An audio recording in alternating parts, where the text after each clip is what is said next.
If you're anything like me, you like having tools. I find that when I have a tool or a strategy, I'm able to more confidently make parenting decisions and really just general life decisions.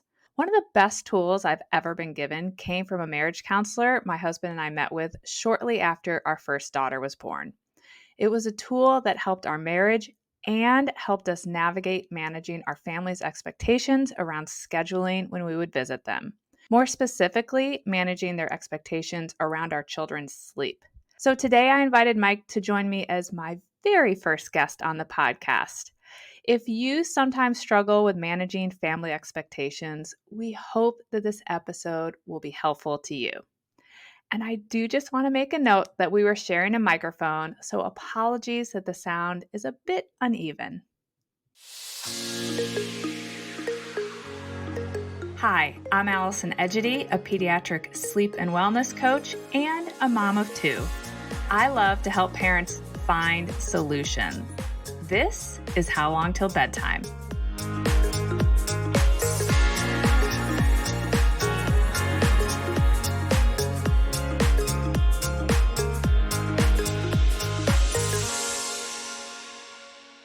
Hey there.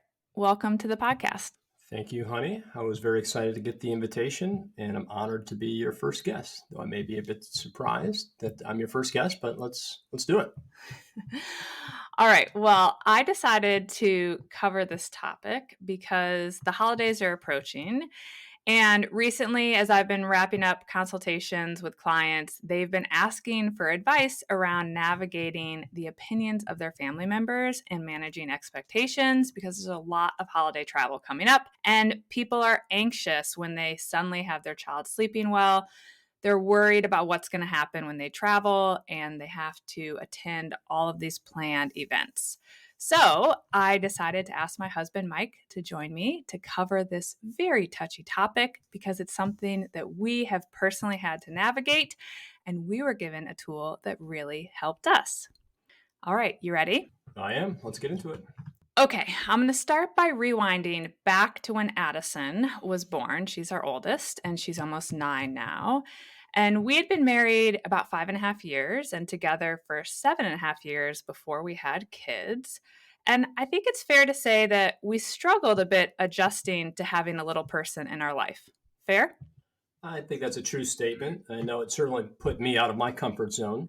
I remember when the reality hit me sitting on the couch with Addison thinking, this is amazing, this is incredible, this is awesome. I can't go anywhere, like not even to the kitchen to get a glass of water. So, yeah. And about 1.5 years before we had her, we had decided to move across the country, far away from our family.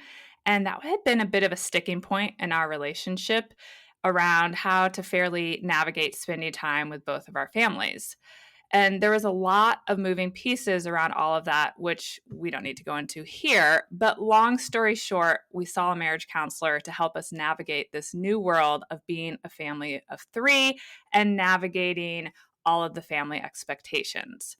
And I think we could both agree that he gave us a lot of good advice along the way, but there was one tool that we've used consistently over the last 9 years. Do you want to tell him what it is?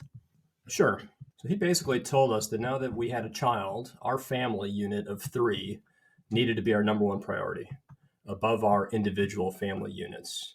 Every time we were faced with making a decision that involved other family members, we needed to think from the perspective what was best for our family unit. And he pointed out that it was no longer about being fair or making other people happy, including our own individual family units. In fact, he said that it was our job to make the decision that was best for our personal unit.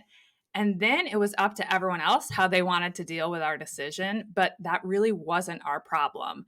And that was a unique perspective. Right, yeah. He also said it was each of our jobs to communicate our choices, our decisions with our own families. So I would communicate with my family, you would communicate with yours, and so on. So fast forward to when we finally got Addison sleeping well, and Ainsley was also sleeping really well. And the first thing we learned was that Ainsley was flexible and could handle some naps that were off schedule from time to time or handle a later bedtime. But Addison got very easily thrown off, and a late bedtime would result in her being in an irritable mood for at least 1 to 3 days. And we had a couple disastrous trips where not only was the trip not very fun because she was overtired, but it would take days for her to recover once we got back. And it really started to feel not worth it to travel with our kids. I would be somewhere and just think, oh my gosh, I cannot wait until we get home, which that was not a great feeling. So, what was the hardest part about keeping our kids on their sleep schedules when we traveled? It really was keeping up with everyone else's plans. Like there were plans for family gatherings, there was lunch or dinner reservations. Just trying to accommodate all the things that were on the schedule. And so, what did we decide to do? Well, we took that great nugget we got from our counselor to decide what was best for our family unit when we traveled, and that was to keep our kids on their sleep schedule. Exactly. So we kind of made that decision. And then when it came to telling my family about this approach, I actually just told my mom early on about the advice that the counselor had given us. And when it came to sleep, I told my parents that the kids' sleep schedules were what we were going to prioritize and that we were going to stick to them. And in that conversation, I was sure to let them know that I didn't expect anyone to change their plans because of our kids' sleep schedules. But they were going to be napping at their typical times and they would be going to bed on time. And my parents did accommodate to the best of their ability. We either planned to put our kids to bed before dinner or we ate dinner early, and they didn't make any plans during nap time. Of course, sometimes things went awry and dinner was late and we ended up having to change course a little bit and put our kids down. So, one thing that sticks out is that we had a long-standing tradition of spending Christmas Eve with one of our closest family friends. And I remember one year it was their turn to host at their house, and they had moved it earlier, but it was still a 30-minute drive, and we can only do dinner and presents so early. So we just had to plan ahead that we were going to leave shortly after dinner. And it was kind of a bummer to miss out on all that fun because they're people we really enjoy and we don't get to see them that often. But we knew that it was our top priority to have our little toddlers happy and well rested on Christmas Day. So we drove separately and everyone actually handled it pretty well. And I was really glad the next day when things went smoothly on Christmas Day because that worked out as planned.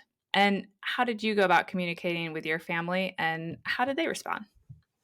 It's hard when you have a family that lives a great distance from you, as we both do, right? So you've got limited opportunities to see each other, and so when you do get together for a holiday, a birthday, whatever it might be, people are anxious to spend time with each other, and events are planned. Not surprisingly, it was a little trickier with my family. I mean, my approach typically is I'm lucky I've got two older sisters.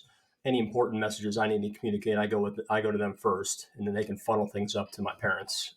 So I mean, they got it. Like, I presented our approach to them, they understood. They realized we were gonna take an approach and a strategy different than our parents had taken, and we were really going to focus on our kids' sleep. They were helpful to me to help kind of spread the word among my family that that's what we were going to do.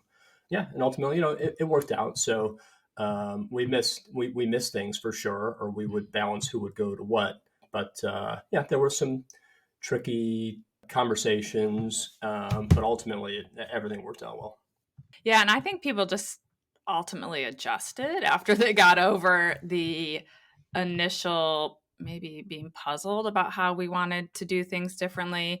I know sometimes we definitely had to divide and conquer and make some decisions on the fly. So I remember the last time we flew into Chicago for Christmas, the plan had been to land and head straight to a big family Christmas party that your family was having at a restaurant.